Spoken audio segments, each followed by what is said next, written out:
জঙ্গিপুর লোকসভা তৃণমূল প্রার্থী খলিলুর রহমানের হয়ে শনিবার মুর্শিদাবাদের জঙ্গিপুর লোকসভার খড়গ্রামে ভোট প্রচার করলেন রাজ্যের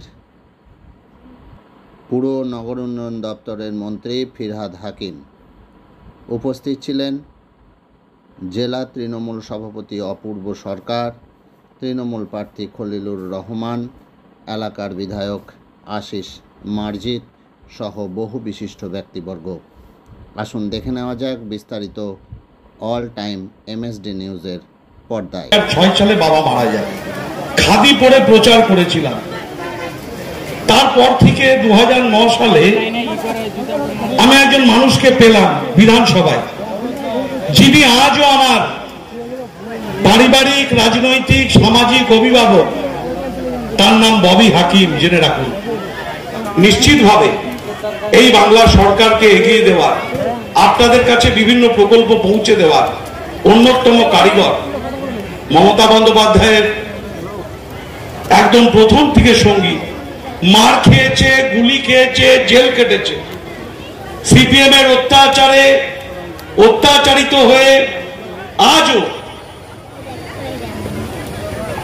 কলকাতার রাজপথে যখন 13 জনের প্রাণ গেল 21শে জুলাই, ববি হাকিমের দুই পাশের দুই সহকর্মী তারা মারা গেল, ববি হাকিম অল্পের জোরে বেঁচে গেল।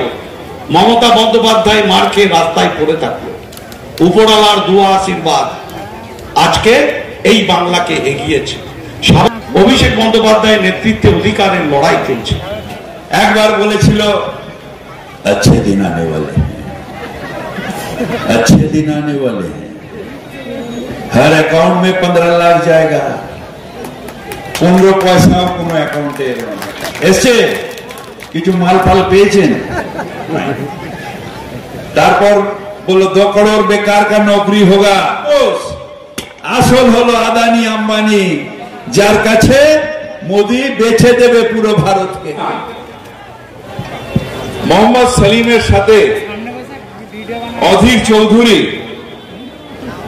তার কাস্তে হাতুড়ি পোশাক পরে অধীর চৌধুরী সেলিম সাহেবের হাত ধরে যাচ্ছে নমিনেশন জমা দিতে। সেই দিন বললাম মমতা বন্দ্যোপাধ্যায় ঠিক বলেছেন। সেই সময়ে যখন আমরা আন্দোলন করেছি, 21শে জুলাইয়ের কথা বললো, যে সময় গুলি খেতে খেতে আমরা বেঁচে গেছি, আমরা কংগ্রেস কর্মী ছিলাম, সেই সময় মমতা বন্দ্যোপাধ্যায় বলতেন কংগ্রেসের নেতারা সিপিএম এর বি টিম। আর আজ প্রমাণ হলো যে বি টিম নয়, এ টিম। তারা একসাথে হাত ধরে কাস্তে হাতুড়ি পড়ে তারা যাচ্ছেন আজকে একসাথে। আজকে কংগ্রেস, সিপিএম, আইএসএফ তিনটে হচ্ছে ভোট কাটুয়া। আমরা পরিষ্কার করে বলছি আমাদের লড়াই বিজেপির বিরুদ্ধে, আমাদের লড়াই সিএ এর জন্য, আমাদের লড়াই এনআরসির জন্য। হ্যাঁ, মমতা বন্দ্যোপাধ্যায় ইন্ডিয়া তৈরি করেছে, কিন্তু যেখানে সিপিএম এর সাথে হাত মেলায় কংগ্রেস, সেই কংগ্রেস এখানকার কংগ্রেসের সাথে নিশ্চিতভাবে আমরা থাকতে পারবো না। আমাদের জয়েনিং হবে ঝর্ণা মন্ডল বিজেপির মেম্বার, পারুলিয়া পার্বতী বাগদি বিজেপির মেম্বার, নবীন মন্ডল বিজেপির নেতা, এবং সেই সঙ্গে রেজাউল খালত জানাই, শুভেচ্ছা জানাই। তাদেরকে গ্রহণ করলাম এবং তাদেরকে পতাকা ধরে দিলেন। তৃণমূল কংগ্রেস জিন্দাবাদ, তৃণমূল কংগ্রেস জিন্দাবাদ, মমতা দিয়ে লড়াই করো, আমরা তোমার সাথে আছি, সাথে আছি। বন্দে মাতরম, বন্দে মাতরম। তৃণমূল কংগ্রেস জিন্দাবাদ, জিন্দাবাদ। বিজেপি জানে বাংলায় হারবে, তাই এখন থেকে যেটা মুর্শিদাবাদেও ধর্মীয় বিভাজনের সুশ্রুড়ি দিচ্ছে এবং রামনবমীর দিন একটা গন্ডগোল করেছে, হবে ঠিক সেইভাবে কালকেও বিজেপি প্রথমেই আমাদের ব্লক প্রেসিডেন্টকে মেরে হসপিটালে পাঠিয়েছে, উত্তেজনা সৃষ্টি করে। মানুষের কাছে ধন্যবাদ, উত্তেজনায় পা না দিয়ে ভোট করেছে এবং 3টে কেন্দ্রেই বিজেপি হারছে।